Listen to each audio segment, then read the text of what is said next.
We went tiptoeing along a path amongst the trees back towards the end of the widow's garden, stooping down so the branches wouldn't scrape our heads. When we were passing the kitchen, I fell over a root and made a noise. Miss Watson's big servant, named Jim, was sitting in the kitchen door. We could see him pretty clear because there was a light behind him. He got up and stretched his neck out about a minute, listening. "Who's that? Say, who are you? What are you? I am sure I heard something. Well, I knows what I am going to do. I am going to sit down here and listen till I hear it again." So he sat down on the ground and leaned his back up against a tree and stretched a leg out till it almost touched one of mine. My nose began to itch. It itched till the tears came into my eyes, but I dared not scratch. Then it began to itch on the inside. Next, I got to itching underneath. I didn't know how I was going to sit still. I was itching in 11 places now.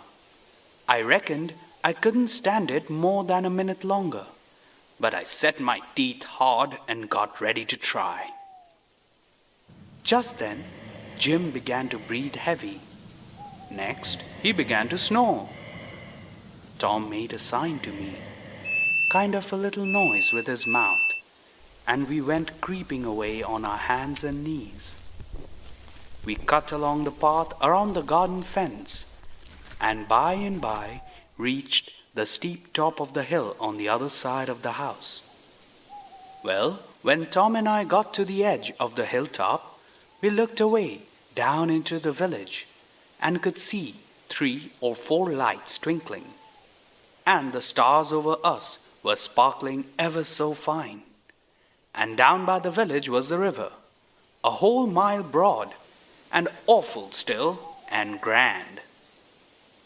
We went down the hill and found Joe Harper and Ben Rogers and more of the boys and hid in the old tan yard. Then we unhitched a skiff and pulled down the river to the big scar on the hillside and went ashore. We went to a clump of bushes, and Tom made everybody swear to keep the secret, and then showed them a hole in the hill, right in the thickest part of the bushes. Then we lit the candles and crawled in on our hands and knees. We went about 200 yards, and then the cave opened up.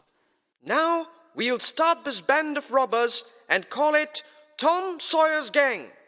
Everybody that wants to join has got to take an oath and write his name in blood."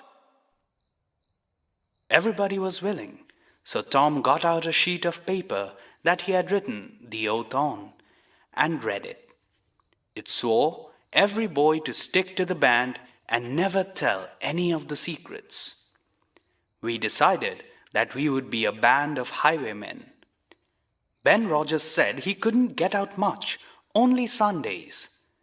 They agreed to get together and fix a day as soon as they could. And then we elected Tom Sawyer first captain and Joe Harper second captain of the gang. We started for home. My new clothes were all greased up and clayey, and I was dog-tired.